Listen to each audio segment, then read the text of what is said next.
Con mucho gusto, Francisco. La universidad donde doy clase, a nosotros nos han pedido que comencemos nuestras clases con 5 minutos de reflexión.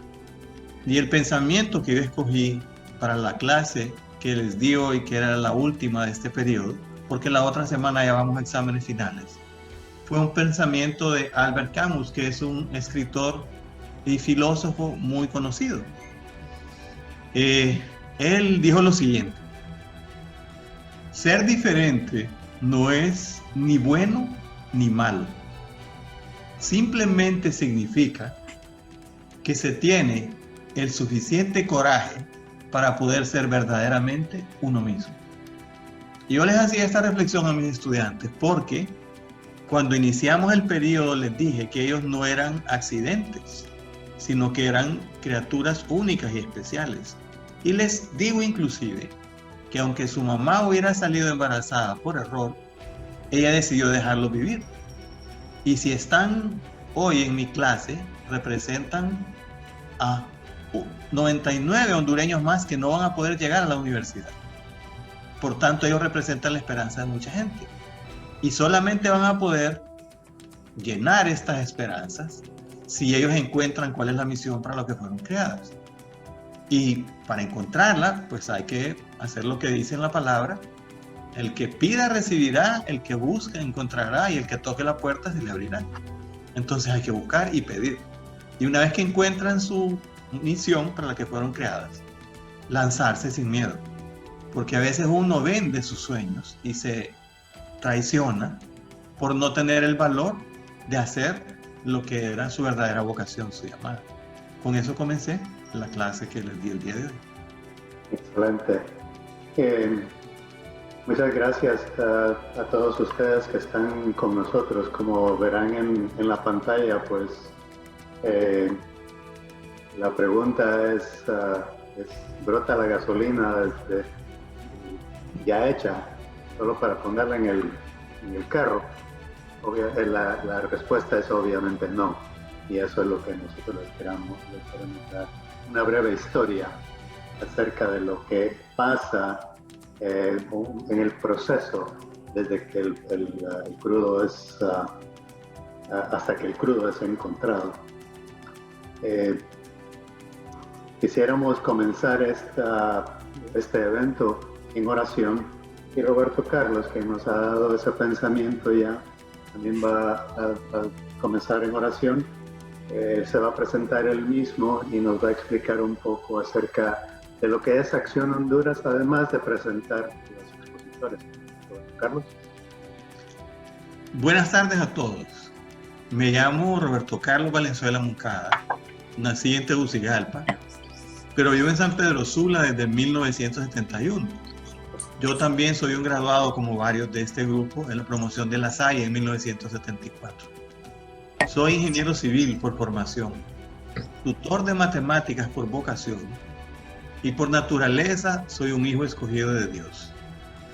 Tengo un matrimonio de casi 39 años con una mujer maravillosa que me ha dado 3 hijos y ya somos abuelos de 3 nietos. Tengo una experiencia superior a 40 años practicando ingeniería civil en varios niveles. Los últimos 8 he sido docente de matemáticas en el Centro Universitario Tecnológico de UNITEC y tutor particular para jóvenes con dificultad en matemáticas o que se preparan para ingresar a universidades en el extranjero. Y hoy voy a ser quien conduzca a nombre de todos ustedes la oración inicial. Les pido que bajen sus cabezas para orar conmigo. Señor, estoy hoy aquí en representación de este grupo de personas buscando hacer tu voluntad. Primero, para reconocer que tú eres el centro de nuestras vidas. Segundo, para agradecerte la oportunidad que nos das para compartir con nuestros hermanos los talentos que tú generosamente nos regalaste. Y tercero, para mostrar la confianza que tenemos en la forma en que tú conduces nuestras vidas. Tomaré prestada la oración que te dirigió un humilde granjero, que así como yo fue invitado a dirigirse a ti, representando su comunidad. Él comenzó diciendo: Señor, Odio el suero que sale de la leche.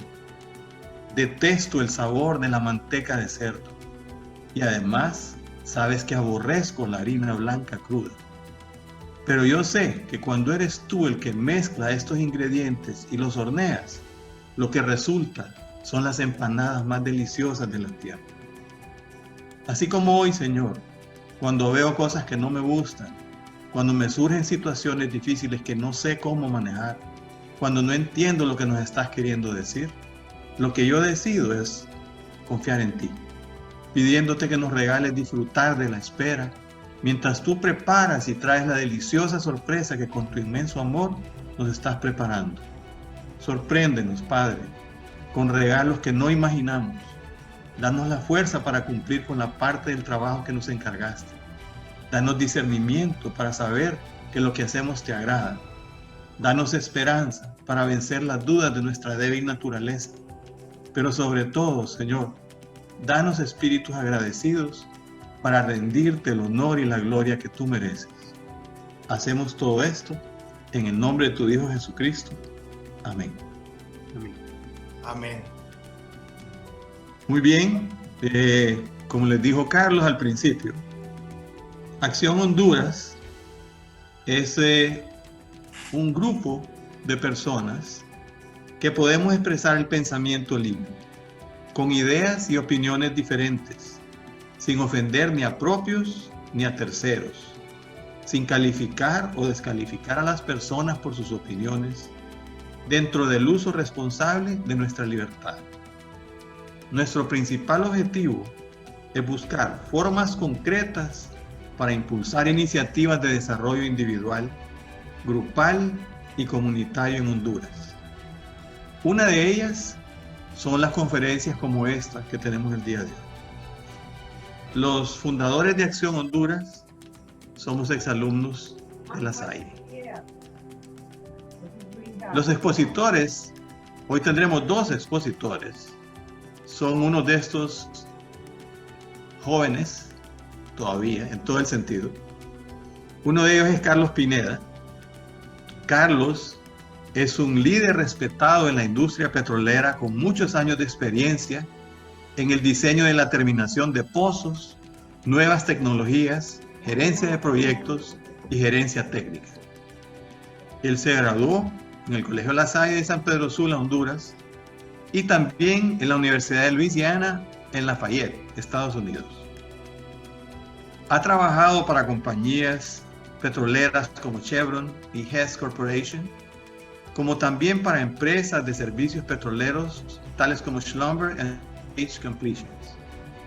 Carlos conoce muy bien las tecnologías de punta para la terminación de pozos, con una gran visión para los proyectos integrados y tecnologías emergentes. Experimentado colaborando con los últimos métodos para la optimización de terminaciones en pozos, costa afuera y en campos de tierra en todo el mundo. La experiencia de Carlos se acumula a través de la búsqueda de soluciones y la gerencia de proyectos terrestres y costa afuera en África, Europa, Israel, el Lejano Oriente, Norte y Sudamérica. Algunos de los proyectos a largo plazo incluyen trabajar en los Estados Unidos, Venezuela y Francia, donde residió con su familia mientras administraba proyectos de gran capital.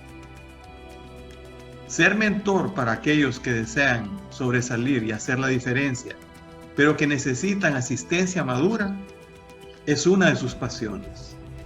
Carlos es el fundador de Pay It Forward Networking Programs, un programa que ha ayudado a miles de personas en transición desde el año 2016. Carlos ha sido miembro de la Sociedad de Ingenieros de Petróleo, SPE, desde 1988, miembro del comité de SPE, asesor de perforaciones y terminaciones del 2014 al 2015, miembro de la comunidad técnica de terminaciones en SPE Connect desde el 2013 al 2018. Nuestro segundo expositor es Francisco Pineda, coincidentemente, hermano de Carlos, también graduado de La Salle. Él se dedica a la gerencia de desarrollo empresarial y tiene muchos años de experiencia en operaciones, ventas e ingeniería de terminación de pozos de petróleo y gas. Francisco comenzó su carrera como técnico de herramientas de terminación. Luego desempeñó varias posiciones durante su carrera profesional, como asistente de la gerencia de operaciones, posiciones técnicas y ventas internacionales. También trabajó para British Petroleum en el departamento de terminaciones en aguas profundas del Golfo de México. Su experiencia en desarrollo empresarial incluye el rubro internacional del petróleo y gas mientras residía en Venezuela y Brasil. Ha trabajado en proyectos en México, Trinidad, Surinam, Colombia, Perú y Bolivia. Francisco está ahora a cargo del Departamento de Desarrollo de Negocios Internacionales y Estados Unidos de la compañía Delta Springs. Sirve de enlace con la clientela internacional con sede en Honduras, así como está encargado de las grandes empresas locales como Chevron y British Petroleum, especialmente con proyectos en América del Sur, el Caribe y México. Francisco ha participado en 7 inventos de herramientas para pozos de petróleo y gas, incluyendo 2 con sus patentes. Ha escrito documentos técnicos y publicaciones en inglés, español y portugués, lenguajes que domina muy bien. En marzo de 2010, Francisco comenzó un ministerio de base cristiana para ayudar a personal de la NASA que asistía a su iglesia, que en ese tiempo se encontraban sin trabajo. La ayuda incluyó cómo buscar trabajo, escribir sus currículums, códigos de vestimenta y comportamiento durante una entrevista, etc. Este ministerio más tarde, en el año 2011, con la ayuda de su hermano Carlos y luego su esposa Adriana y otros voluntarios profesionales, se convirtió en el ministerio trabajando en este futuro incierto. Por sus siglas, en inglés, WIAUF. Este ministerio ayuda a personas de diferentes idiomas, ámbitos de la vida, iglesias y centros comunitarios. Y sin más, con ustedes los dejo, primero Carlos y después Francisco.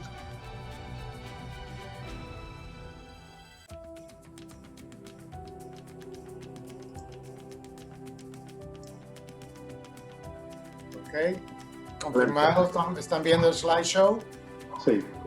Ok, muchísimas gracias. Wow, qué introducción. A todo dar. Roberto Carlos, me quito el sombrero. Me encantó la oración, especialmente las empanadas. Increíble cómo 3, 4 cosas que no nos gustan y cuando las ponemos juntas terminan siendo algo tan a todo dar. Y eso es lo que está pasando aquí en este lugar ahora. Son todas estas personas que estamos viniendo de diferentes partes y estamos viniendo, nos estamos juntando y estamos hablando para el placer y educación de otras personas, además de la nuestra. Yo quiero agregar por qué Carlos pregunta que ustedes presenten. Presentar es clave para nosotros pasar mensajes que perduren. Si no te atreves a presentar, ¿cómo vas a pasar tu mensaje? Ay, es que me da miedo hablar en público. Olvídate de eso. Presenta. Estás retado hoy. Bueno, el título de nuestra presentación hoy es Brota ya hecha la gasolina. Como quien dice, Francisco y Carlos no tienen trabajo, solo alguien pone la gasolina ahí en la gasolinera Texaco, ahí por la fuente. ¿Todavía está abierta esa gasolinera? Ah, bueno. Estaba compartiendo con mi hermano que ese era un sueño de mi papá. Poder comprar esa gasolinera y nunca lo hizo. Porque él quería que yo arreglara llantas y que Beto pusiera gasolina. Bueno, aquí vamos a darles una breve historia acerca de la industria petrolera, instantánea del proceso de que cómo se encuentra el crudo.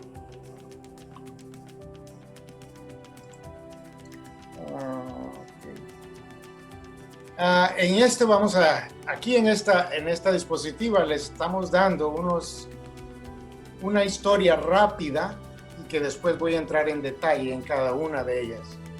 El lado, lo que le decimos upstream, significa, cuando usted escucha esa palabra, significa el petróleo, el gas o el agua que se va a sacar del fondo y que lo vamos a traer hasta la superficie. Aquí en este caso estamos viendo que aquí hay una plataforma de tierra. La siguiente parte que vamos a hablar un poco también es lo que se llama el midstream, que es en la parte de en medio. Una vez que el petróleo, el gas o el agua ha llegado a la superficie, ahora hay que buscar cómo lo vamos a transportar del pozo, donde sea que esté el pozo, a los tanques en los diferentes lugares, en las diferentes ciudades. Y eso es lo que nosotros le decimos el downstream. Entonces, imagínense, petróleo va subiendo, upstream, llegamos, lo transportamos al downstream, y eso es para llevarlo a los tanques. También existe el lado de la exploración y producción. La exploración y producción, eso significa que hay compañías que tienen un departamento que se dedica solamente a estar explorando donde sea. Donde sea, ellos andan para arriba y para abajo con una plataforma de tierra o con una plataforma de mar. Andan explorando para ver dónde están esos depósitos futuros. ¿Ok? Y una vez que esos depósitos son encontrados, pues vamos a ver cómo los vamos a producir para que los puedan ir a dejar allá a la Texaco por la Fuente. Y otros. También, una vez que ese petróleo ha llegado a los tanques, pues hay que también transportarlo para refinarlo. Se les puedo decir que hay lugares en el mundo que produce petróleo que requiere mínima refinación. Casi se pudiera usar en tu carro directo, porque es tan bonito, tan claro, tan limpio. Más o menos ese es el petróleo que vemos que viene de Arabia Saudita, por ejemplo. Pero también tenemos petróleo que viene de Venezuela. Y Venezuela, su petróleo es bien pesado, tiene muchas cosas que hay que refinarlas. Y eso requiere mucha refinación antes de convertirlo en gasolina. Seguidamente, pues, una vez que ya se ha refinado, pues es cuando lo pasamos también a la Texaco por la Fuente. ¿Cómo se llama esa Texaco? Faisal, no te oigo.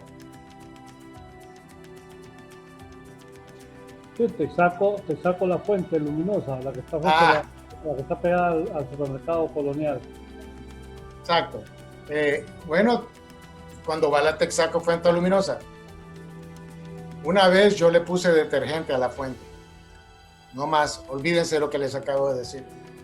Muchas burbujas salieron de la fuente.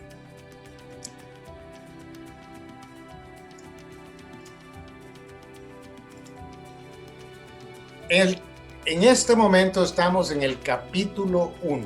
La presentación del día de hoy es solo el capítulo 1. En este capítulo vamos a darles la historia acerca de la industria petrolera y pues un poco de lo que yo les acabo de enseñar. Vamos a entrar en más detalle. Pero el capítulo 2, la secuela, la siguiente película, en esa vamos a presentar una historia del proceso, cómo se ha encontrado el crudo para proceder con la terminación del pozo. Pensamos que tratar de hacer los 2 capítulos hoy iba a ser mucho y no íbamos a estar a tiempo para dejar que la gente regrese a su familia. Upstream. Eso significa la búsqueda de campos de petróleo crudo y gas natural. Como ven en la primera, aquí se ve este barco que tiene sensores en la parte de atrás y tienen medido el océano. Ellos ya saben dónde tienen que ir en el océano para tener sus sensores que envían frecuencias, ondas en su frecuencia, y el regreso que tiene la onda, ellos les va a decir si en esos depósitos donde que ellos vieron hay agua o hay gas o hay petróleo o combinación de los 3. Entonces eso les da esa información. En este caso hay compañías que son dueños de los barcos con los sensores y de eso viven, de ir a identificar dónde en el océano, la profundidad del agua, dónde hay estos depósitos. Y ellos venden esa información a las compañías, ya sea lo que le dicen super majors, compañías medianas, compañías pequeñas. Entonces, si a ellos les interesa, compran la información y ellos procesan la información y les da una idea dónde están esos depósitos. También haciendo lo mismo, pero esta es en tierra. Aquí el trabajo que hacía el barco en este lado, aquí lo hace un camión grandote que tiene sus sensores también y van en todos lados del mundo buscando dónde en este lado del mundo hay estos depósitos. Y esta información, como ven, la envía el camión con sus sensores y aquí pues lo que les dije anteriormente, hay sensores que van a detectar que tal vez aquí hay agua, aquí puede haber petróleo y aquí puede haber gas. Entonces esos sensores envían esa información, la procesan y después estas compañías pues venden esa información a las compañías petroleras, a los que estén interesados. ¿Okay? Pero las compañías petroleras, los super majors, ellos tienen su propio equipo que hace esto. Eso es todo lo que hace ese equipo. Por eso a veces que se dan, hey, ¿por qué yo oí que estaba esa plataforma allá en Surinam, por ejemplo? Bueno, estaba dándose una vueltecita para detectar dónde están esos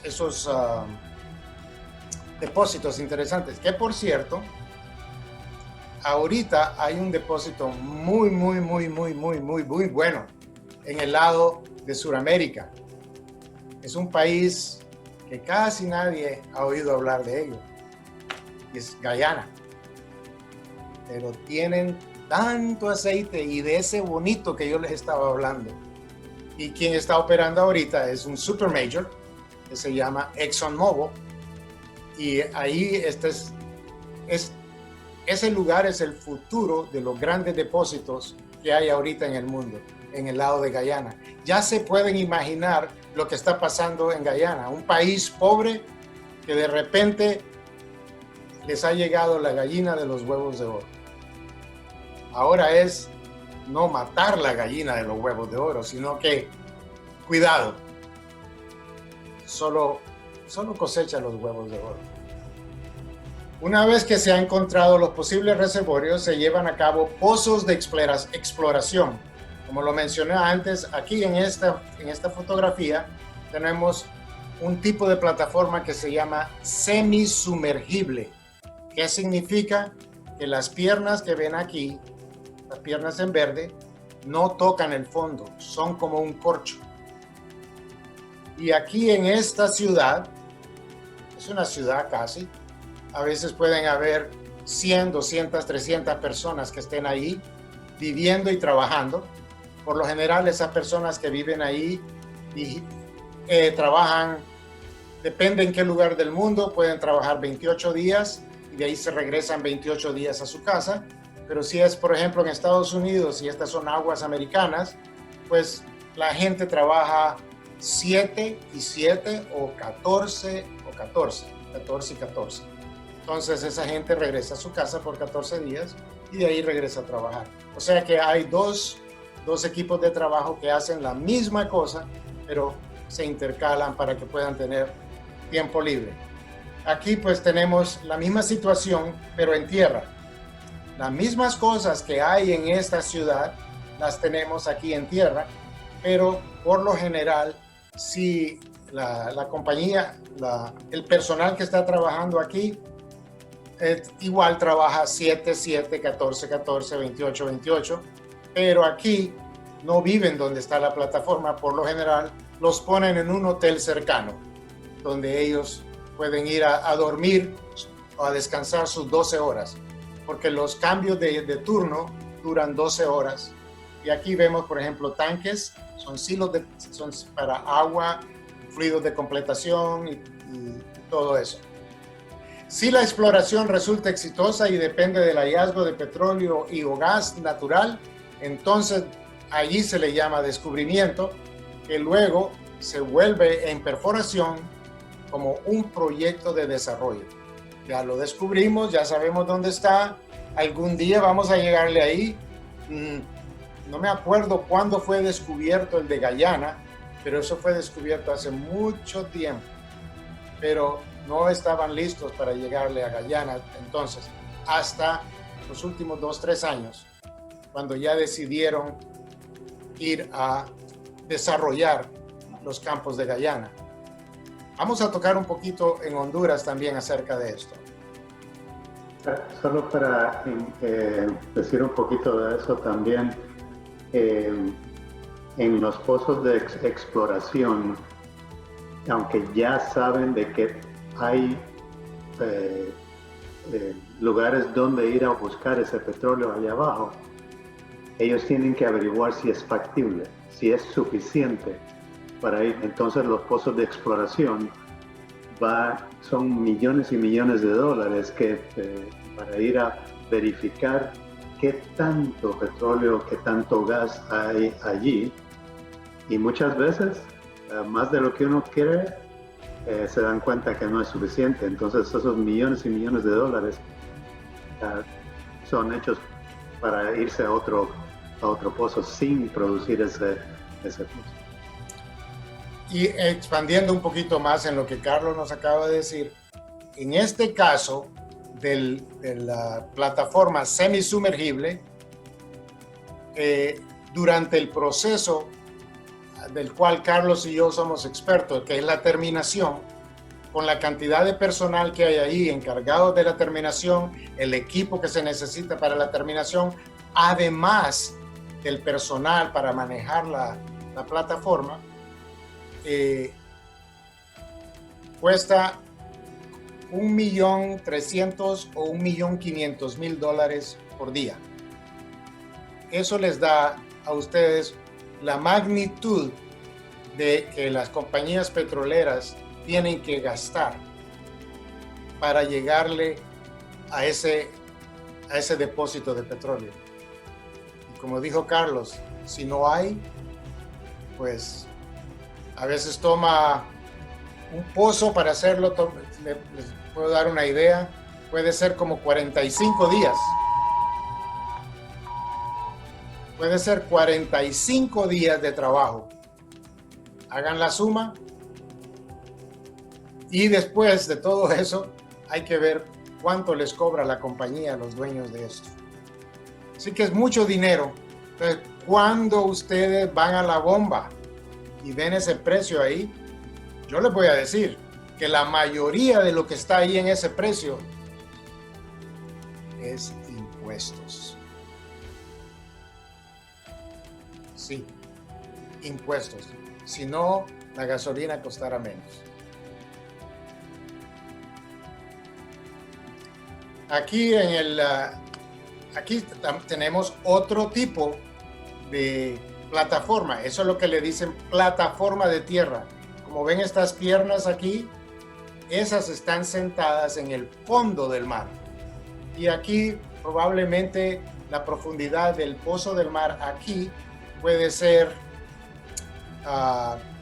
300 pies o 100 metros, algo así, de profundidad.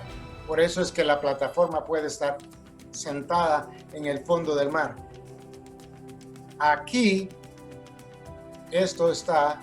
puede haber 10,000 pies, 3,000 metros de agua solamente. De ahí tienen que bajar otros 17,000 metros para encontrar el petróleo. Esa es la magnitud de diferencia de los diferentes equipos y dónde están todos estos depósitos. Como puede haber un depósito cerquita de la superficie, puede haber un depósito que está allá, como le dicen allá por China. Si entras aquí, pues dice que el mundo... Disculpen que nosotros aquí tenemos un sistema cuando hay una emergencia, nos llaman por teléfono, pero no me toca a mí hoy. Aquí podemos apreciar en esta fotografía un equipo del cual mi hermano Carlos es experto, y esto es lo que se llama multietapas. Aquí esto es un pozo horizontal, puede ser 500 metros, pero aquí hay que fracturar la roca. Entonces, aquí tienen casi, ¿cuál es el máximo de etapas, Cap, que se puede decir? Puede ser 250 etapas, puede ser menos. Pues, exacto, 250 etapas, 250 de estas fracturas para poder sacar petróleo gas. Cuando hay una combinación de petróleo con gas, le dicen condensado. Pero hay veces también que viene agua y tenemos que evitar el agua porque el agua no nos sirve para nada. Entonces, esto es para darles una idea de este es un pozo horizontal, el equipo que se usa para poder fracturar aquí donde está el petróleo y el petróleo entre por las fracturas y lo podemos llevar a la superficie por esta tubería. Esto se hace en tierra.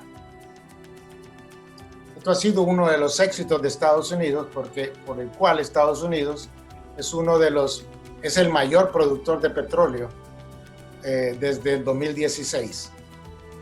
¿Okay? Aún en el lado de aguas someras o aguas profundas hay bastante petróleo, pero la mayoría del petróleo de los Estados Unidos viene de lugares como este. Producción. Ok, aquí vemos, esta es una plataforma de producción, la que vemos en esta fotografía, y tiene, cuando ven una torre como esta es una torre para perforar o una torre para terminar el pozo. Y cuando ven todo este equipo aquí, esos pozos están siendo producidos y están siendo procesados y están siendo enviados, ya enviado por esta, ¿cómo se le diría? Bueno, por este camino. Aquí hay varios lugares como estos donde un buque tanque se puede conectar y ese petróleo puede ser producido directamente al tanque o puede ser producido a la tubería grande que se encarga de distribuirlo y enviarlo a donde tiene que ser enviado. Aquí vemos, vamos a hacerle para atrás, estos caballitos, yo les digo caballitos, pero son en tierra. Simplemente estos caballitos lo que están haciendo es succionando X cantidad de petróleo cada vez que bajan y suben. Y ahí viene el petróleo y de manera consecutiva se está produciendo. Estos pozos no producen tanto, pero como aquí en Estados Unidos, por ejemplo, en tierra, Estados Unidos es el único país donde la gente es dueña del petróleo. Si tú tienes tierra, un rancho y en ese rancho se descubre petróleo, entonces, ¿se acuerdan los camiones con los sensores? Si ellos descubrieron petróleo en tu terreno, entonces la compañía petrolera va a venir donde ti y dice, sabemos que allá abajo a tantos metros de profundidad hay petróleo, sabemos que es suyo, pero nosotros queremos producirlo. Perfecto. Entonces tú dirás, ¿por qué no lo produces tú mismo? Porque cuesta mucho producirlo tú mismo. Entonces las petroleras lo que hacen, te dicen, te vamos a dar tanto por cada barril que se produzca ahí. Se puede decir que de ese momento en adelante, ese ranchito que tú tenías ahí te volvió millonario. Porque no solo van a producir poquito, van a producir bastante de poquito en poquito. Pero tú tienes derecho. Y tú tienes el derecho de decirle a la compañía petrolera, no, yo solo quiero café aquí. Ronaldo, cuidado. ¿Por qué? Porque es tu derecho, es tu petróleo. Pero es el único país que le ha dado ese derecho a su gente. Si van a los otros países donde se produce petróleo, Brasil tiene Petrobras, compañía petrolera nacional. México tiene Pemex, compañía petrolera nacional. Y así, Indonesia tiene Petronas, compañía nacional. Entonces, el gobierno, de parte de la gente, es dueño del petróleo, no en Estados Unidos. Entonces, aquí se ven, aquí en el lado de Texas, se ven mucho de esto, de estos caballitos produciendo.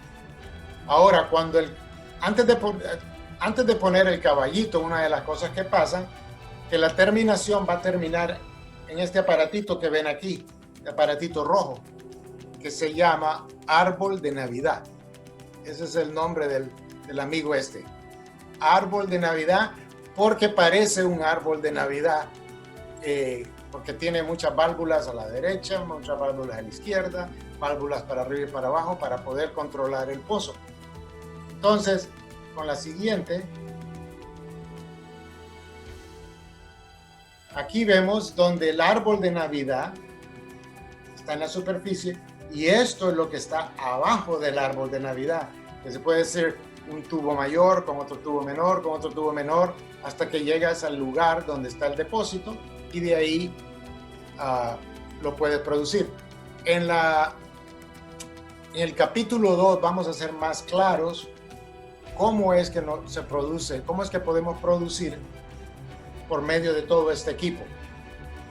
Que por cierto, hablando de equipo y de compañías, si cuentas la cantidad de compañías petroleras que existen, son relativamente pocas. La mayoría están en Estados Unidos porque tú puedes tener tu propia compañía de petróleo fácilmente. Si tienes un ranchito y ahí hay aceite, hay petróleo, tú puedes formar Donaldo Suazo Oil Company. Fácil. Tienes que conseguir préstamos para poder pagar para que traigan las plataformas y toda esa magia, pero a veces resulta factible que tú lo hagas si te gusta ese tipo de retos. Obviamente, al hondureño le gustan los retos. Miren lo que ha pasado con el café. ¿Quién iba a pensar que el café iba a ser tan poderoso en Honduras? ¿Y cuánta gente emplea? Si me acuerdo de la lección que nos dio Donaldo, más de 1 millón de empleos provoca el café. Pues miren, petróleo hace más empleos, muchísimo más empleos, porque las compañías de servicio que se fundan para poder ayudar a las compañías petroleras para que saquen su aceite son muchísimas. Hay tanta cosa envuelta en lo que se dice compañía de servicio, porque hay unas que perforan, hay unas que disparan, hay unas que producen el aceite, los fluidos de terminación. Hay un sinfín, y eso es lo que se llama tecnología. salen compañías, salen inventos, sacan patentes de los inventos que puedes hacer. Entonces, es bien interesante el mundo petrolero. Ahora, vamos bastante para arriba y para abajo, para arriba y para abajo. Entonces, los que subsistimos y no nos cansa ese arriba y abajo, pues, ¿cómo se dice? Tenemos las 7 vacas flacas y después 7 vacas gordas. Y después se nos 7 vacas flacas y de ahí vienen las 7 vacas gordas. Pero cuando vienen las 7 vacas gordas, nos da suficiente. Aprendimos la lección de José, de guardar, para cuando vengan las 7 vacas flacas. Aquí, esto está bien interesante. La distancia o las longitudes con las que trabajamos para hacer estos pozos.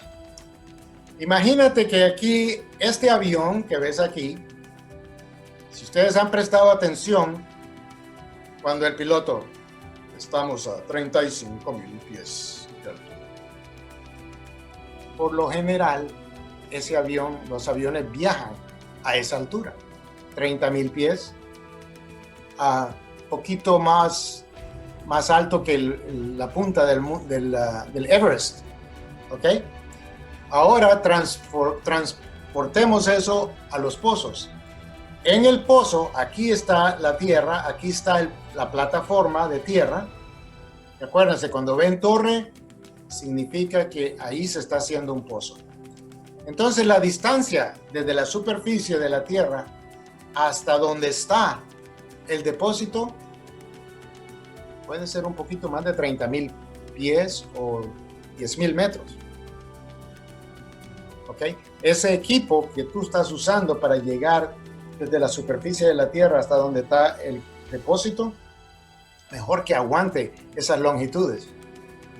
¿Ok? Entonces, darles una idea, por ejemplo, la presión ambiental que nosotros estamos sufriendo en este momento se mide en libras por pulgada cuadrada y nosotros tenemos 14 PSI, 14 libras por pulgada cuadrada. Ustedes saben que si no existiera esas 14 libras, ¿qué pasaría con nosotros?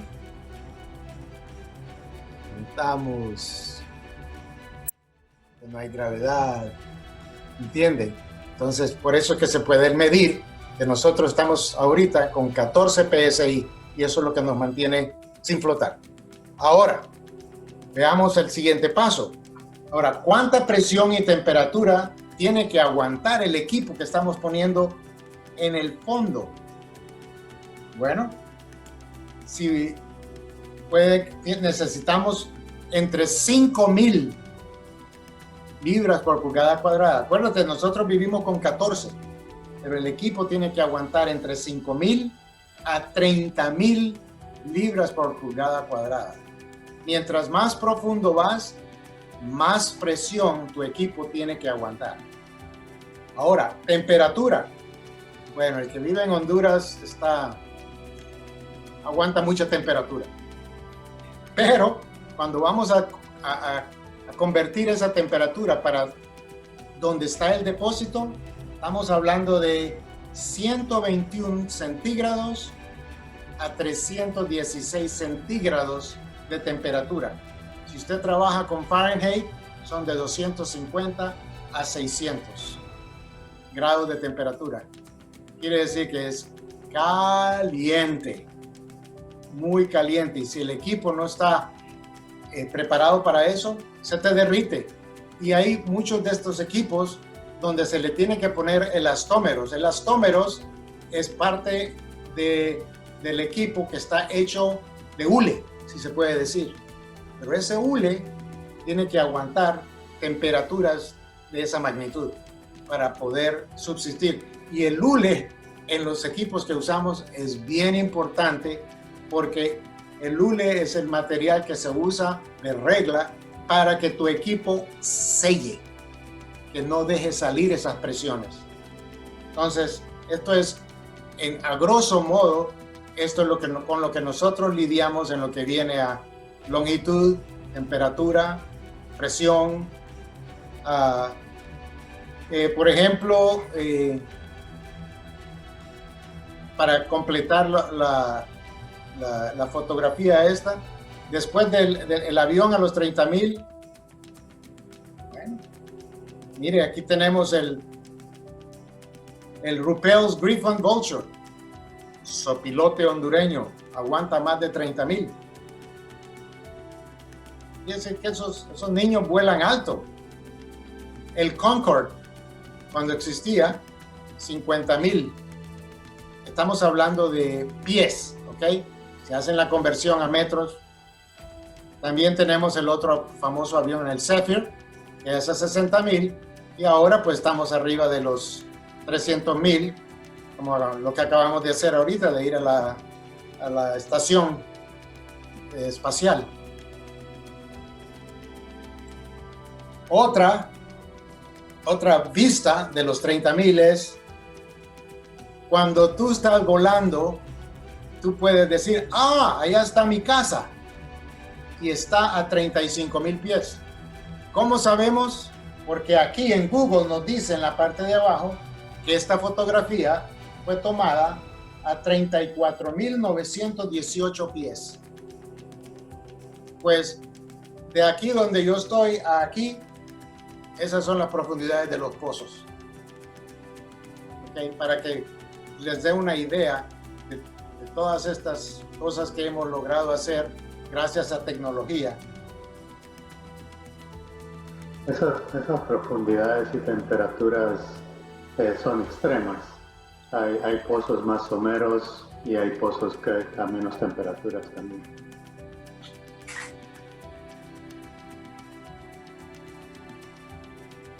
Bueno, vamos a midstream. Midstream es, si se acuerdan, es la transportación del pozo, de la cabeza del pozo, de la superficie, hacia donde tengamos que ir. Por lo general, pues hay el famoso pipeline, ¿ok? Es una tubería como a veces de este grosor,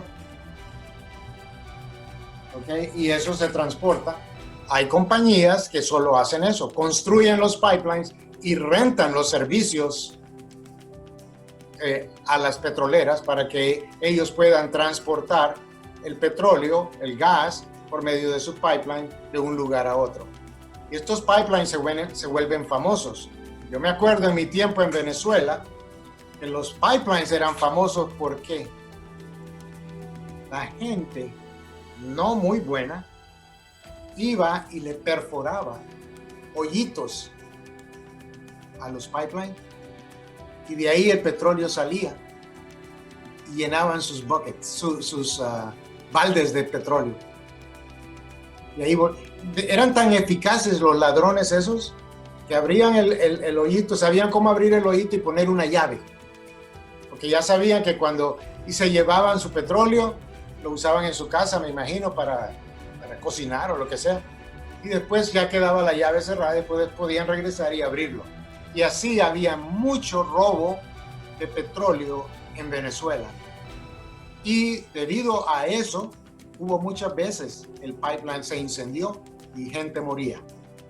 Irresponsabilidad, ladrones de los recursos naturales de su país. Bueno, si no se volaron el pipeline, pues también el pipeline te lo puede ir a dejar a la línea, al ferrocarril, donde están sus tanques, y ahí te llenan esos tanques para que los transportes por tren a donde tenga que ir. También ese pipeline, si te lleva hasta el mar, pues ahí puedes llenar tu buque tanque. ¿Ok? También para moverlo a veces tenemos que usar muchos camiones, ¿cómo le dicen? Pipas. En México le dicen pipas porque tienen sus tanques que aguantan ciertas temperaturas y alta presión en los tanques. Entonces usan los famosos camiones. Por ejemplo, ustedes los han visto cuando vienen ¿La refinería de Texaco en Cortés todavía existe? No. ¿Dónde compran la gasolina? Interesante. Entiendo que no existe como refinería. Existe nada más como una terminal que recibe gasolina. En mi tiempo era refinería. Sí. Porque el petróleo que lo descubría Texaco, lo traía a la refinería, lo procesaban y de ahí lo enviaban a la gasolinera ahí por la fuente. Estoy hablando exagerado, pero ese era el propósito. Pero por eso es importante tener una refinería bien hecha y bien cuidada, porque te corta tus costos. Pero ahora, si ya traes la gasolina hecha, como dijo Carlos en el título, eso tiene un costo. Ustedes saben bien eso.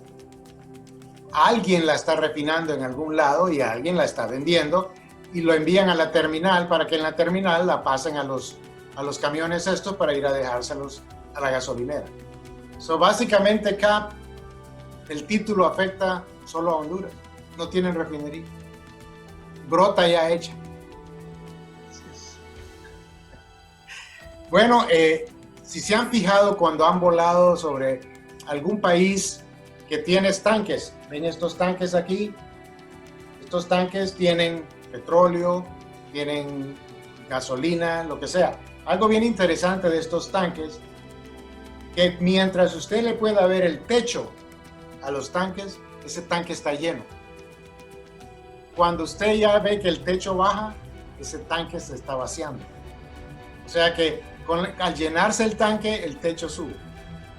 Cuando se vacía, el techo baja. Y así puedes ver, esa petrolera le hace falta petróleo en sus tanques o están llenos.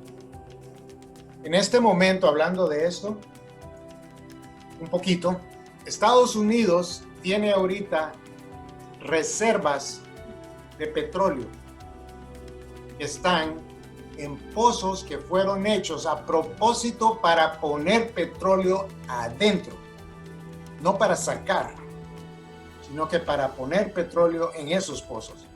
Esos pozos en la parte de abajo tienen unas cavernas gigantescas y ahí cuando los árabes, Arabia Saudita, bajan el precio del petróleo, Estados Unidos compra y... No, la de acá arriba, José, tranquilizar. Entonces llena todas esas cavernas y ahorita está al máximo. O sea que Estados Unidos tiene suficientes reservas de petróleo que si algo malo pasara, hay mucha reserva para sacarla, procesarla y usarla como gasolina.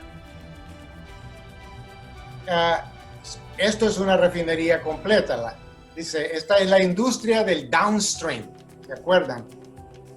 Upstream, midstream, downstream. Ahora fuimos a enviar petróleo a la refinería. Dice, la industria de downstream se refiere comúnmente a la refinación del petróleo crudo y al procesamiento y purificación del gas natural crudo, así como la comercialización y distribución de productos derivados del petróleo crudo y el gas natural. Así que de la refinería van a enviarlo a la gasolinera. ¿Okay? Interesantemente que también aquí en Estados Unidos la refinería puede ser, el dueño de esa refinería puede ser una petrolera, pero no necesariamente. Tú puedes ser el dueño de la refinería. Si tú tienes el dinero y el conocimiento, tú puedes ser el dueño de la refinería y la petrolera te llama, mira, vamos a procesar 100,000 barriles para mañana. Perfecto. Entonces yo te rento mis servicios, procesas el aceite, se convierte en gasolina, te lo doy de regreso y tú me pagas. Esa es una manera de hacer negocios. Hay compañías que solo se dedican a la refinación porque ellos tienen todo el know-how para hacer la refinación, tienen todo el equipo, tienen suficientes refinerías para hacerlo. Ahora, una de las cosas con las refinerías que tienes que mantenerlas al día. El mantenimiento de esos lugares tiene que ser buenísimo porque siempre hay ciudades ahí cerca de esa refinería. Cuando esa refinería agarra fuego, hay muchas casas, vecindarios que pueden estar en peligro. Así que tener la refinería al día con todo lo necesario para protección ambiental es de muchísima importancia. Ahora les voy a presentar algo que a mí me dejó, dije, puedo respirar. Este video se llama La vida sin petróleo. Así que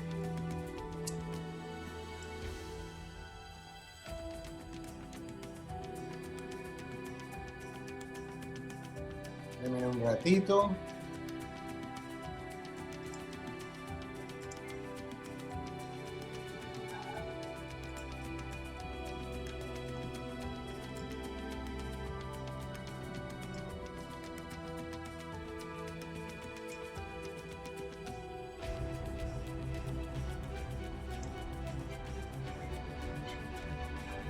Ponerlo en pantalla grande.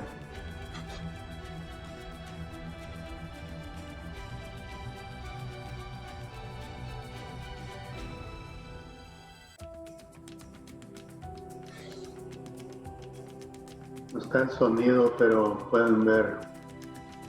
Lo que está pasando ahí es, todas esas tienen la materia prima del petróleo.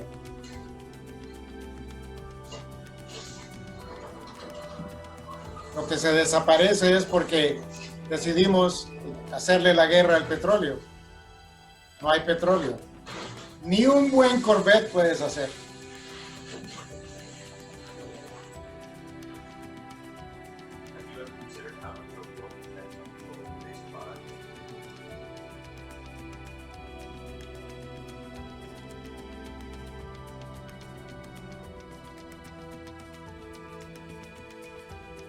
Eso es la vida sin petróleo. Cosas que hoy tomamos, ¿cómo se dice? Take it for granted. Roberto Carlos, take it for granted. ¿Cómo se diría eso en español? De gratis. O sea, como que está allí, ¿verdad? Que lo tomás como garantizado, como algo que ya viene fijo. Pues todas esas cositas bonitas como los televisores, que la botellita de agua, tratemos de deshacernos, a ver cuántos abanicos de esos gigantes te pueden hacer un televisor, o cuántos abanicos que te producen energía te pueden hacer un Corvette. El petróleo es un producto importantísimo para la vida de todo el mundo. La guerra contra el petróleo es una guerra injusta, porque nos quieren obligar a desastre del petróleo. Ellos son muy ricos, ellos no sé cuánto. No, yo ya les he demostrado con estas cosas que sacar ese petróleo no es fácil, cuesta mucho. Pero si vamos a sacar bastante y hacer los números, pues claro, esas petroleras están ahí para hacer dinero, pero ya estamos viendo la necesidad de por qué el petróleo.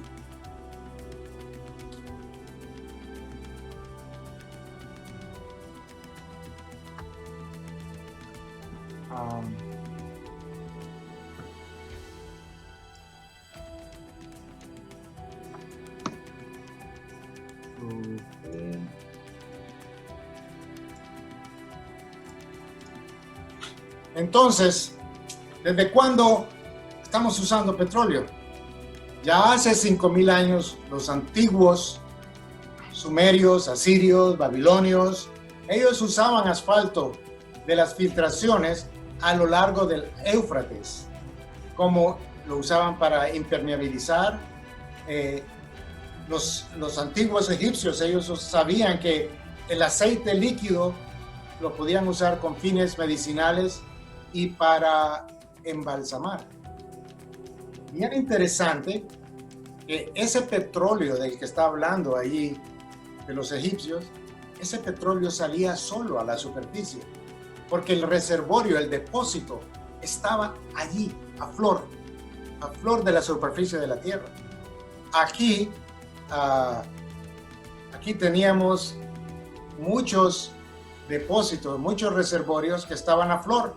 Era chistoso ver que tú llegabas a tu rancho y tenía un charco negro de petróleo, porque el petróleo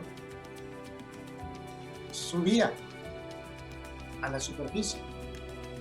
A veces le echamos la culpa a las petroleras porque en el mar quedó tremendo charco de petróleo, sin darse cuenta que mucho de ese petróleo se sale de su depósito cuando no hay suficiente presión para tenerlo en su lugar. Entonces el petróleo empieza a sipping, por no decir, a filtrarse. Se filtra y va y sube a la superficie y quedan los charcos negros. Entonces, el petróleo lo venimos viendo desde hace muchísimo tiempo. Estaba leyendo y estudiando un poquito cómo fue que los egipcios pudieron construir esas pirámides, cuando cada piedra de esas pesaba 2.500, no eran libras, no sé, algo tremendo. ¿Cómo podían mover eso? Pues dicen los videos que ellos figuraron cuánta agua había que ponerle a la arena que estaba delante de cada una de esas piedras, y ellos podían empujarlo suave. Eso es lo que dicen los videos. Pero últimamente yo le puedo decir, cualquier cosa que diga petróleo no la van a poner. Así que los dejo ahí con esa, ¿cómo se llama? Puede que sí, echarle agua en cantidades esenciales para que pueda deslizar la piedra. Eran más de 2 millones de piedras en las pirámides más grandes. Pero bueno, el carro no funciona con agua. Prueben a ver si trabaja. Aunque el petróleo crudo se haya utilizado para una variedad de propósitos durante miles de años, se considera que la edad del petróleo comenzó en el siglo XIX con el avance de las técnicas de perforación, así como el procesamiento de los productos utilizados en motores de combustión interna. Una cosa trajo la otra y ahora pues sabemos cómo perforar. En el capítulo 2 van a poder ver toda esa cosa en detalle.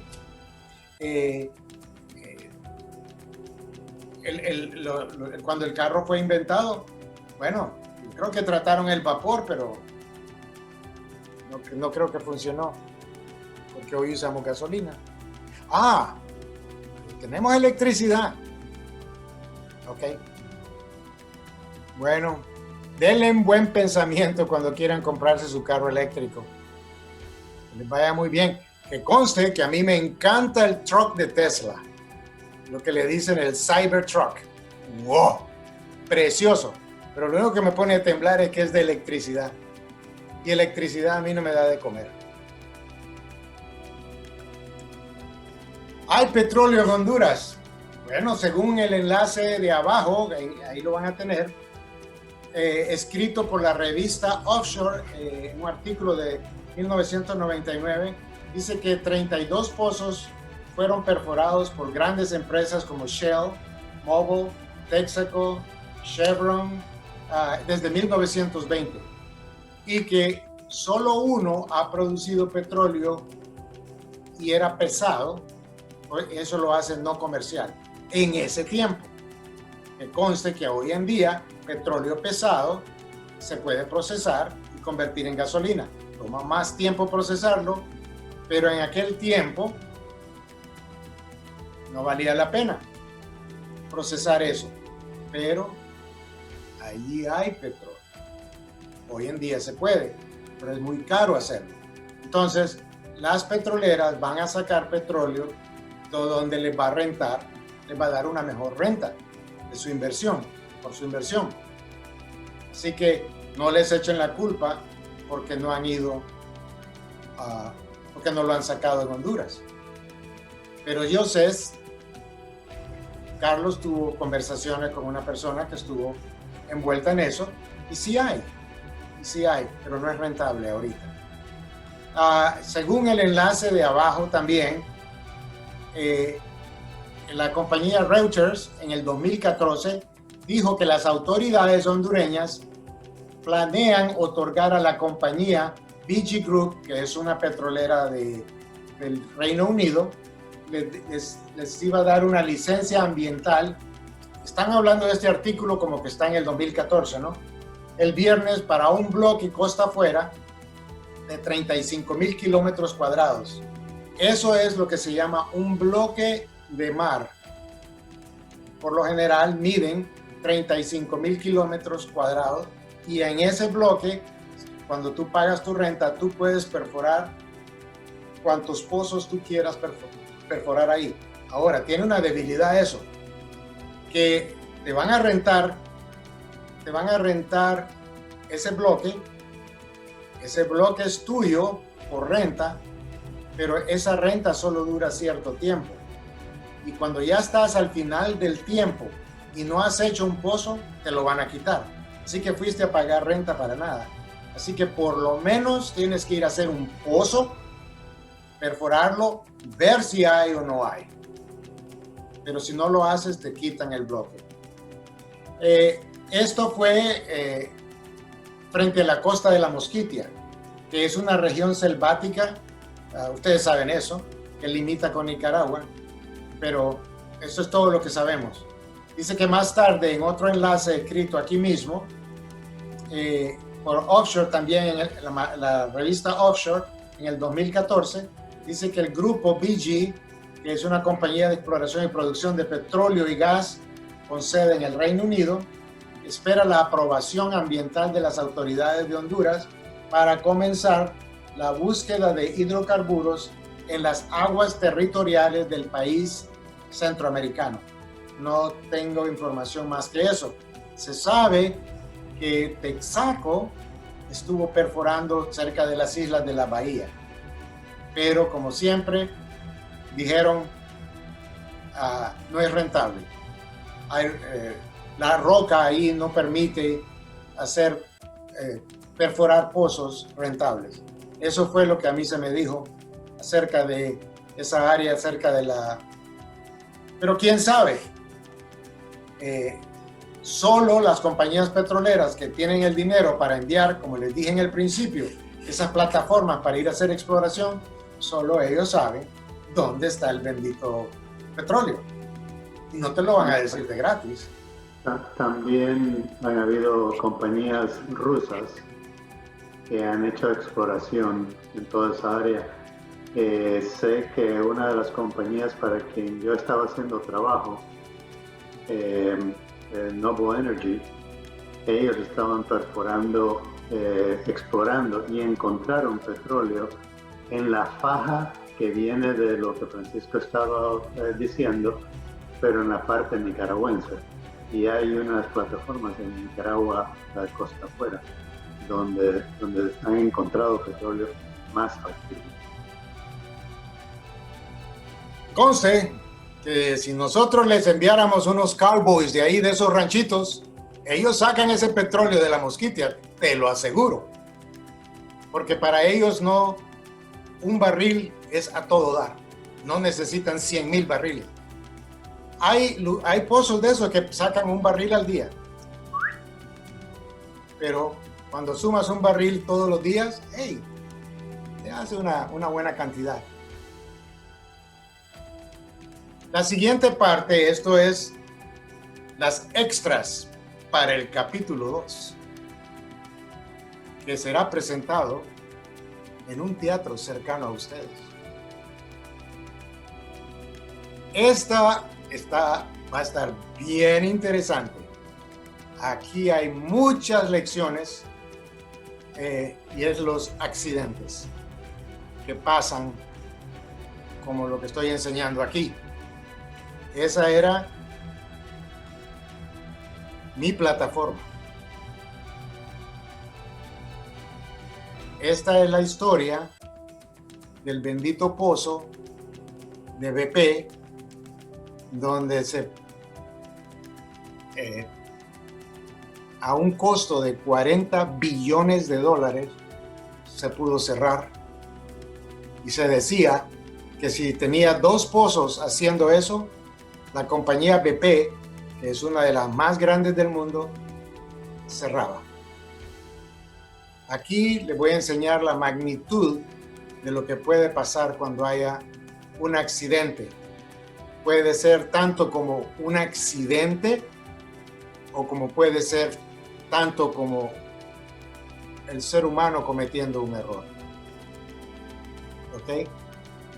Puedo hablar con autoridad de eso porque esa era mi plataforma, ese era mi paso, ese era mi pozo. Pero eso es todo lo que les voy a decir en la extra. Vengan cuando hagamos el capítulo 2 si quieren saber el resto. Gracias por su atención. ¿Hay alguna pregunta? Sí, déjame, hay unas preguntas que ya han sido escritas. Okay. Roberto Carlos tuvo que ir, pero le voy a leer su comentario y pregunta. Entre Francisco y yo podemos responder con lo que sabemos. Y dice, a pesar de su gran influencia en el desarrollo y en el avance de la civilización, la industria petrolera es considerada por muchos como fuente de gran parte de la contaminación ambiental del planeta junto con el carbón. La enorme variación de sus precios lo convierte también en un agente que afecta a la economía en formas que nos afectan a todos, especialmente a los países que no producimos petróleo. Y además, la enorme riqueza que genera en todos los países que lo producen estimula la corrupción del gobierno. En su opinión, ¿cuál es el futuro de la industria petrolera y la defensa que hace de no ser agentes claves del cambio climático?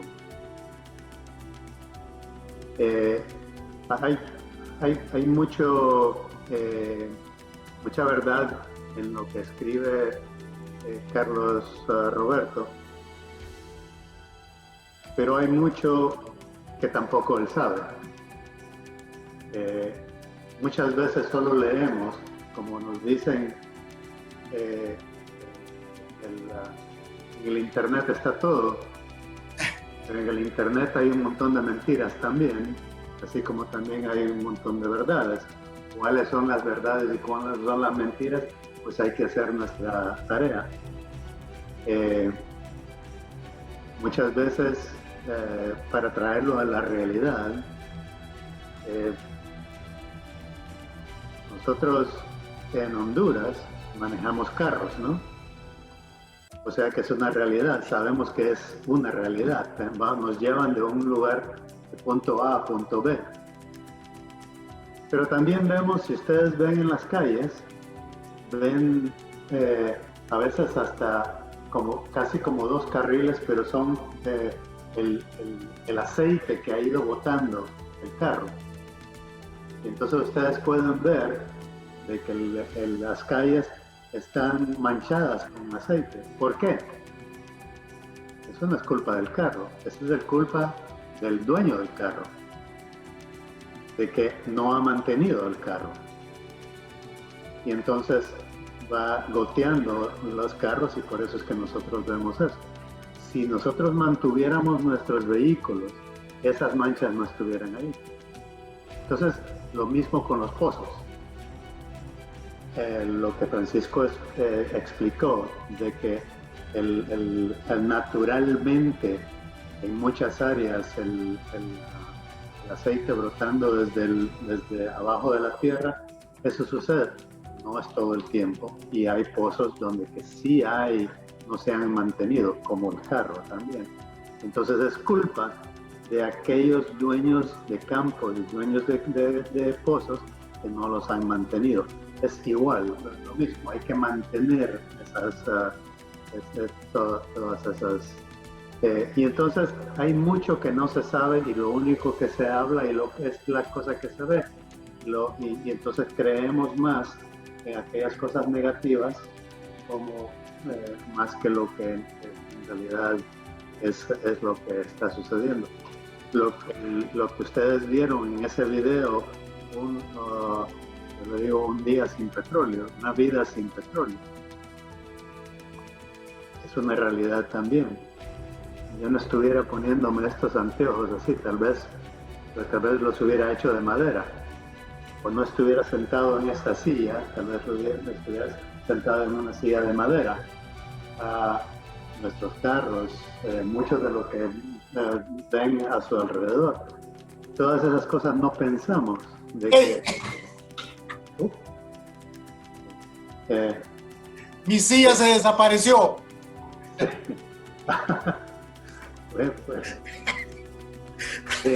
Y entonces creo que hay mucha razón de lo que es la parte de contaminación ambiental junto con el carbón, pero son cosas que Dios nos ha dado también y que hemos con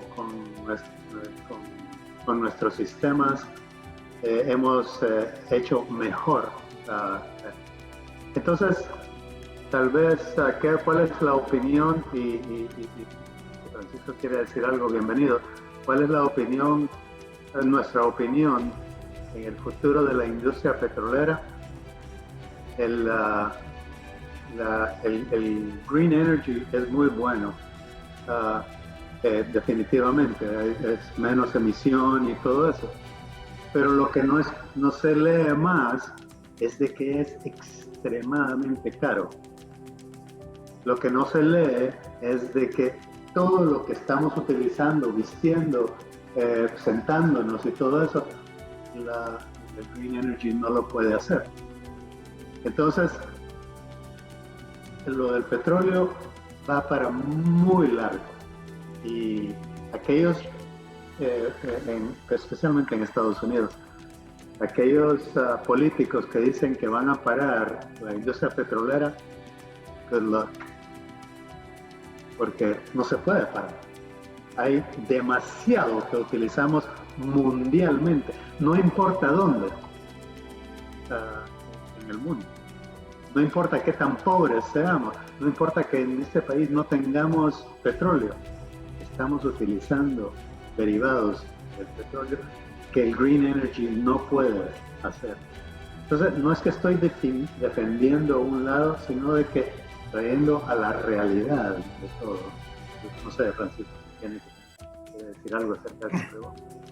Una de las ciudades más contaminadas del mundo, Distrito Federal, México. Interesante, ¿por qué es una ciudad tan contaminada? Porque está en un valle. Entonces, pero la contaminación es porque el petróleo. La contaminación viene del exhaust que viene de los carros. Cuando yo empecé a ir a México hace muchos años, me acuerdo, la mayoría de los carros eran viejitos y echaban un montón de humo. ¿Eso es culpa del petróleo? No. Si tú mantienes tu carro, no tiene ese carro por qué estar echando humo. Así que paremos de echarle la culpa al lado incorrecto y veámonos nosotros mismos.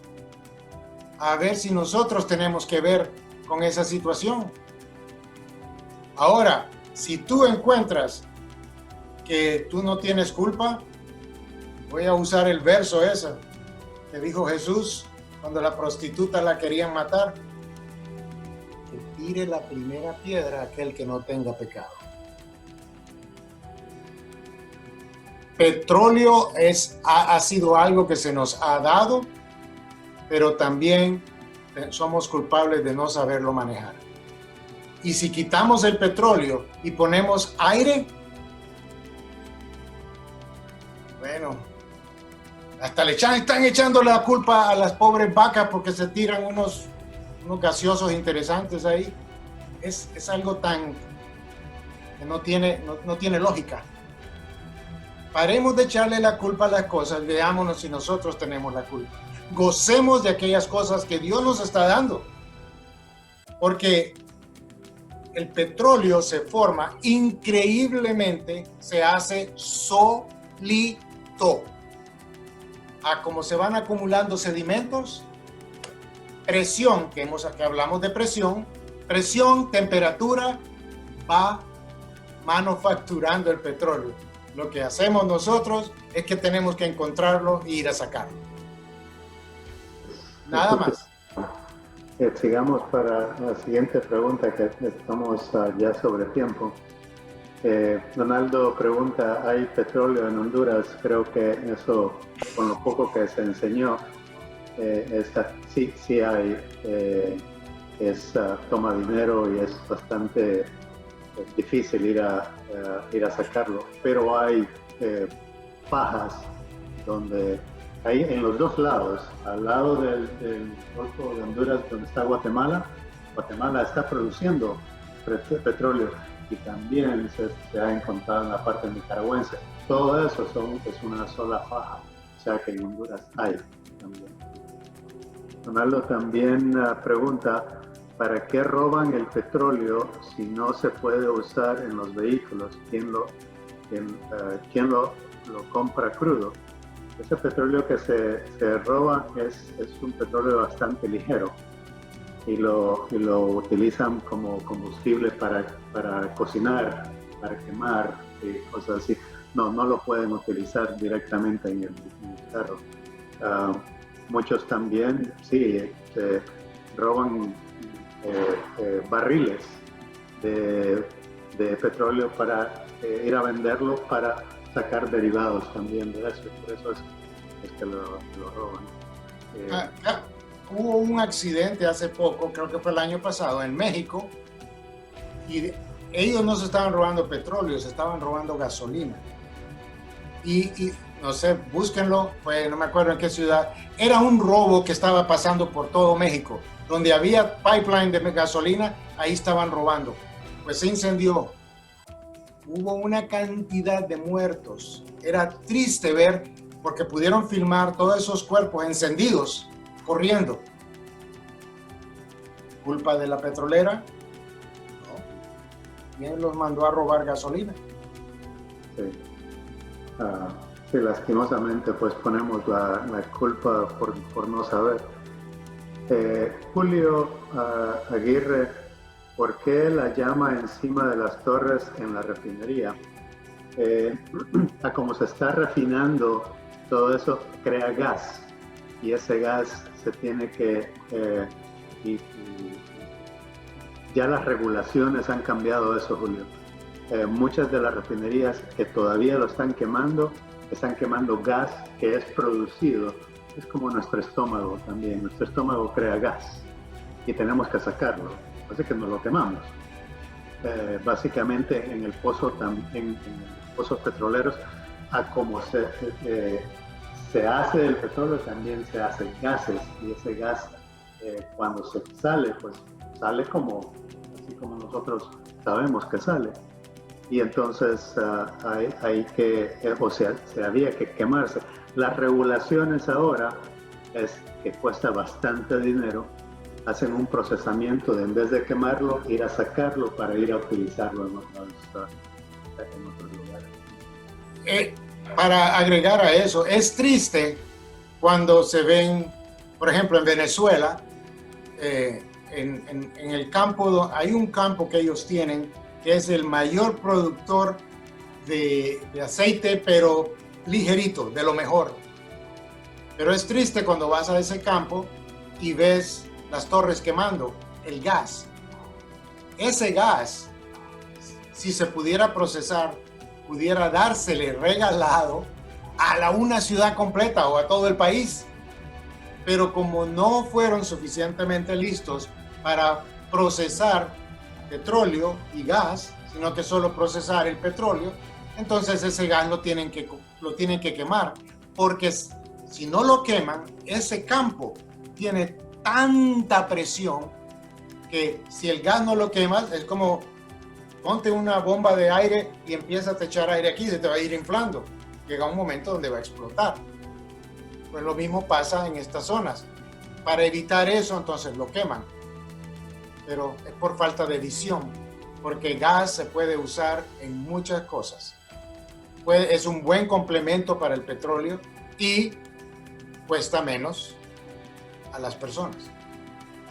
La otra pregunta, ¿qué es el Security Council? ¿Es cierto que lo dirige un hondureño?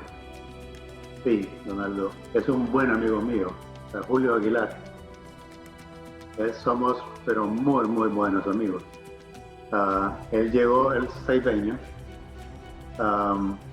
y llegó poco tiempo después de que mi familia y yo nos mudáramos para Houston de Luisiana, y ahí lo conocí, muy cristiano, un hombre pero muy derecho,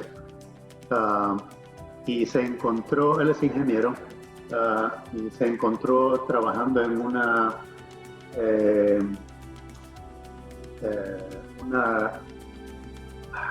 lugar de químicos, y hubo un accidente bastante grande, y así como ese accidente estaban sucediendo otros, y entonces él quiso hacer cambios en eso. Entonces, por su experiencia y todo eso, se juntaron varios y todo eso, pero para no hacer la historia tan larga, es lo que es el Security Council. En realidad tiene otro nombre, pero él es el que comenzó todo esto. Tiene una historia, pero muy bueno, sí, tiene razón, es hondureño. Nuestros hijos, los 10 hijos de él y nuestros hijos son muy buenos amigos. Roberto Carlos, a ver, no, da gracias a Francisco.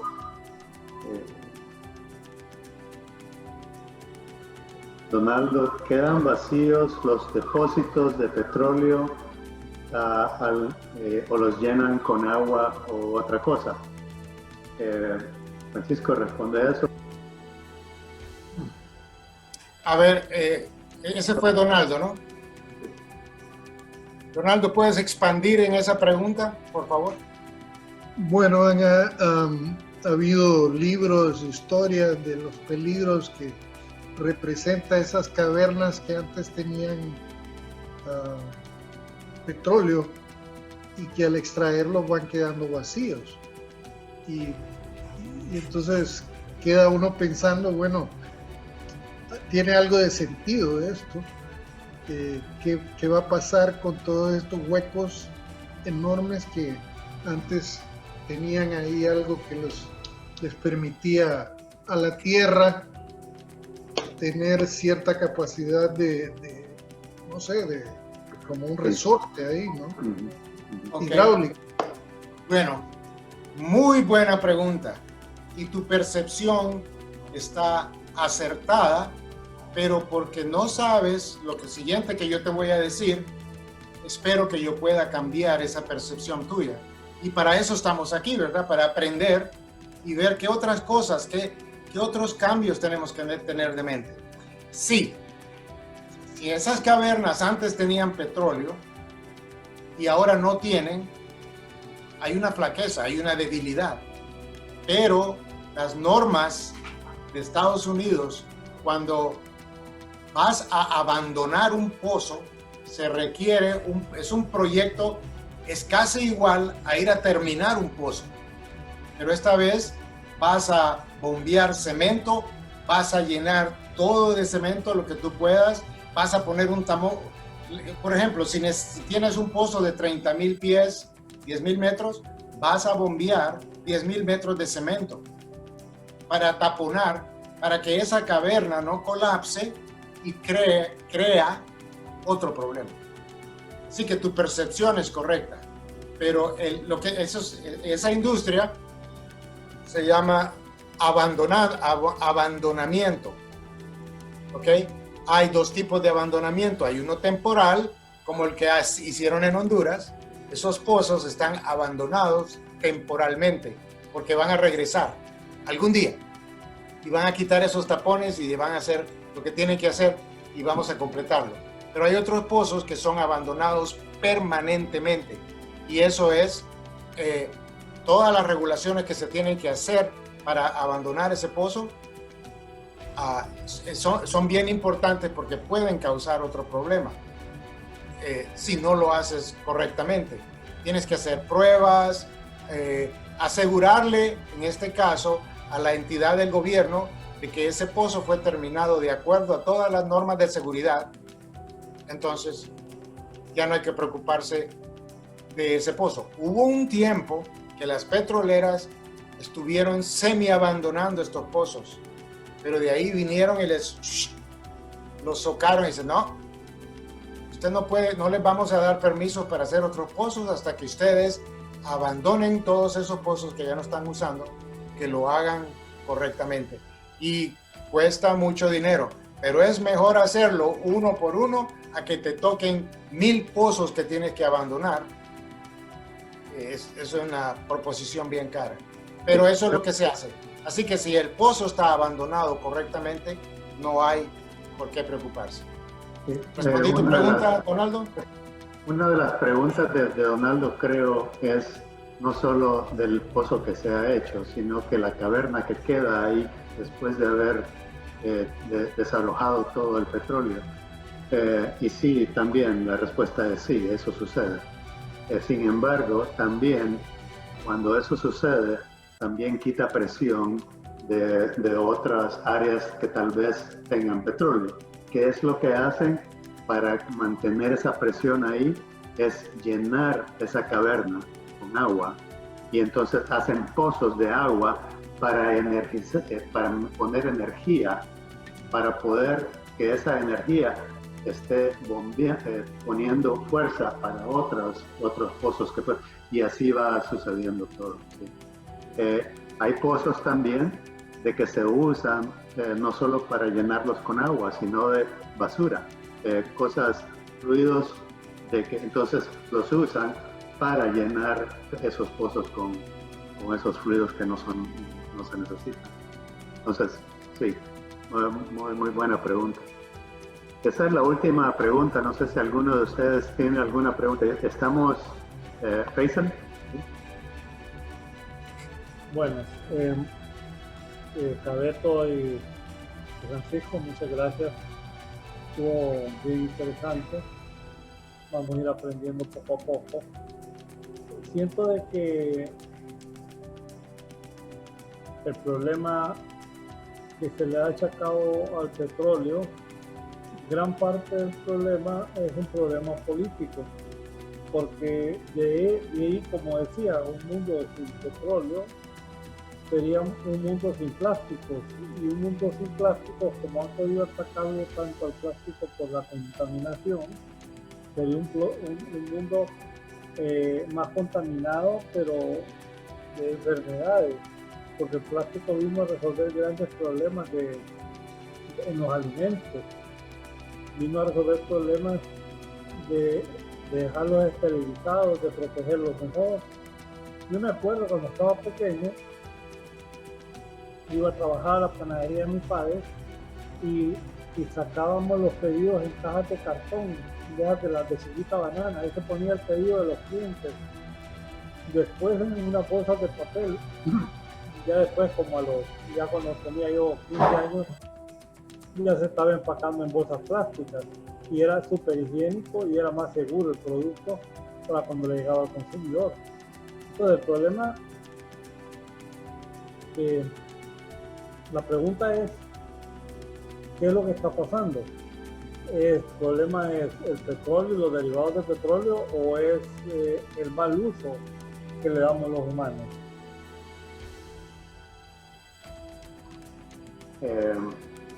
Mira, como mencioné antes, si mantenemos nuestra área de trabajo, nuestros vehículos, nuestros pozos, no tendríamos esos problemas. Yo creo de que así como Dios nos dio, nosotros, cuando digo nosotros, en la industria petrolera, no manufacturamos el petróleo, así como Francisco dijo, Dios lo ha estado haciendo por miles de años. O sea, de que todo lo que envía Dios es para un bien, ¿no? Es algo que podemos utilizar para... Entonces es el mal uso que utilizamos, porque hay versículos en la Biblia que dice, en mis propias palabras, dice, nos da todo, pero no todo es de provecho y lo usamos demasiado, ¿no? Entonces es el uso que nosotros le damos a muchas de las cosas, y de eso no estoy hablando solo del petróleo, de eso estamos hablando de muchas otras cosas. Lo que traen las personas que trabajan para el medio ambiente son cosas muy buenas, pero yo creo que las hacen sin la sabiduría de cosas como lo que acabas de mencionar, César. No se creó el plástico para hacer el mal, el plástico se creó para hacer el bien, para muchas de las cosas que acabas de mencionar, pero ¿cómo es que hemos hecho con ese plástico? Es tirarlo a la basura, tirarlo al mar, y entonces ha creado problemas. Si nosotros hiciéramos las cosas como Dios las diseñó, no tuviéramos este problema. Eso es mi punto de vista. Últimamente he visto unas empresas nuevas que están produciendo madera de plástico, que parece igualito a la madera, pero es de plástico, y es una solución muy buena para reciclar. Y así como eso pueden surgir tantas, ¿verdad? Y así no dañamos el bosque, y entonces el plástico se convierte en un elemento bueno para el hombre, ¿verdad? Yo creo que el límite está en que el Señor nos dio la sabiduría para transformar el mundo y enseñorearnos de él. Pero si nosotros nos limitamos y le ponemos tropiezos a ese ingenio que nos ha dado el Señor para ir transformando el mundo, entonces lo convertimos, esa riqueza que nos ha dado el Señor y esa inteligencia lo convertimos en un asunto político y de acciones en contra del hombre mismo, en vez de ir a favor del hombre. Lastimosamente estás en lo correcto, hombre, en mi opinión. Así es. Respecto a la cuestión de hacer madera de plástico, en la casa anterior donde yo vivía, la asociación decidió poner madera de plástico alrededor de todas las casas. Oye, la cerca de madera te dura 4 o 5 años y bien tratada, pero la de plástico te dura un chorro de años y no tuviste que ir a cortar un montón de árboles. Así que, no, veámonos a nosotros mismos antes de matar al petróleo. Estamos siendo buenos, ¿cómo se llama? Stewards, buenos capitanes de lo que Dios nos está dando. Preguntémonos antes de ir a matarlo, porque es bien interesante esas personas que quieren matar el petróleo, pero son los primeros en subirse a un avión cuando tienen que ir a algún lado, son los primeros en llamar un taxi para que los vaya a dejar a algún lado, y ese taxi tiene gasolina, tiene llantas y tiene todo eso. Si fuera un taxi hecho, como lo dijo ese Este video que enseñó Carlos ahí no llegan a ningún lado. Así que paremos de ser hipócritas. Parémosle. Sí, bueno, ya son, es hora de parar.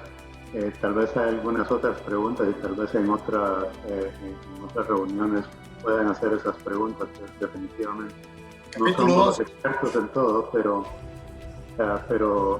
ojalá que haya sido de mucho interés, siquiera para saber un poco más. Sí. Entonces, bueno, muchas gracias. Pasen buenas noches, pasen buen fin de semana y gracias por su atención. No se les olvide el capítulo 2. ¿Quiere hablar? Sí, Dale. perdón. Solo quería presentar a mi amiga Susana y darle las gracias porque nos acompañó hoy. Es una colega hotelera de San Pedro. Y Susana, prende la cámara. ¿Sí? No quiso. Sí. No, Susana se presentó. Bueno. Sí, y Ana, nuestra hermana, también está aquí. Bienvenida. Hola, Ana. Ana es competencia de Susana. Bueno, solamente era eso. Sí. Ana, presentate. Hola, soy Ana Cecilia, mucho gusto a todos. Bueno. Hola Ana, te reconocí. Ok, Donaldo, mucho gusto. Ya. Yo me perdí tu clase, Donaldo, necesito sentarme con vos. Bueno. Oh. Ahora vamos a hacer la de cacao en cualquier momento. Me encanta el café negro. Oiga, No los quiero inundar de turismo, pero hay tantas cosas que podemos presentar. Hoy está la Guacamaya Fest en Copán, que es un tema lindísimo, ¿no? El valle de la Guacamaya Sagrada. Sí, eso es bello, yo sé. Y cómo se ha reproducido y cómo la gente de Copán ha aprendido a no tocarlo, por ejemplo, a ayudar a salvarlo. Bueno, los dejo ya. Empiezo a hablar y no termino. no, pero no te vayas muy largo porque nosotros podemos ir, hoy aprendimos del petróleo, está perfecto, pero hay cosas que impactan a Honduras más positivamente que otras. Y si anunciar esas cosas de turismo es bueno, pues vamos a hacerlo. ¿Entiendes? Si eso va a impactar a más empleos, si hay... Claro, eso es lo que queremos. Nosotros tenemos ciertas cosas en mente que vamos a ir trayendo, pero ustedes son los que saben cuáles son las cosas que van a impactar a Honduras mejor que nosotros. Pero capítulo 2 va a estar bueno, se los aseguro. Definitivo que sí. Bueno, pasen buenas noches, buen fin de semana, que Dios los siga bendiciendo con mucha más. Gracias. Bueno, Los felicito gracias a ustedes por representarnos también en el mundo petrolero de Estados Unidos. Se nota que cuando dicen ahí vienen los hondureños, están hablando en serio de gente que sabe. Gracias. Qué bien. Okay. Gracias, Francisco. Okay. Gracias a todos. Nos vemos, Francisco. Nos vemos, Gilcana, Bueno, no se le olvide. Hasta luego. No se le olvide de la escuela. Ahorita estamos en vacación, será después. Ponerlo aquí. Ok, gracias. Okay. Adiós. Bye.